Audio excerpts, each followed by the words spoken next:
Kuna dogo mmoja wa darasa la pili alimwambia mwalimu wake wa darasa, nipeleke nikasome darasa la 4 kwa sababu darasa la 3 na la pili hayanifai. Mwalimu wa darasa akamwambia okay, hakuna shida, ngoja nikamwambie mkuu wako wa shule. Kwenda kumwambia mkuu wa shule, mkuu wa shule akamwambia nileteeni huyo dogo nimfanyie interview fupi ya maswali, na maswali yalikuwa kama ifuatavyo. Dogo alipofika, mkuu wa shule akaanza kumuuliza, juu ya ndege kuna matofali 200, nikitupa tofali moja chini yatabaki matofali mangapi juu ya ndege? Dogo akamjibu, yatabaki mawe 199. Mwalimu akamwambia safi, nipe tekniki basi za kumweka tembo kwenye friji. Dogo akamwambia mkuu wa shule, unafungua friji, unamchukua tembo, unamweka ndani ya friji, alafu unafunga friji. Mkuu wa shule akamwambia na tekniki za kumweka nyani kwenye friji? Dogo akamwambia tekniki ndo zile zile, sema zinabadilika kidogo. Unafungua friji, unamtoa tembo,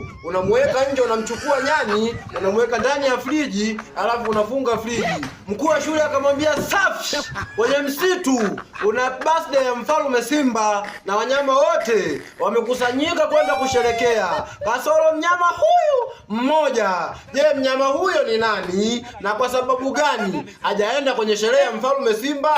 Dogo akamjibu, mnyama huyo ni nyani na sababu tumemfungia kwenye friji. Mkuu wa shule akashtuka kwanza, akaona mdogo wangu taratibu, hii iishi mpaka iishe.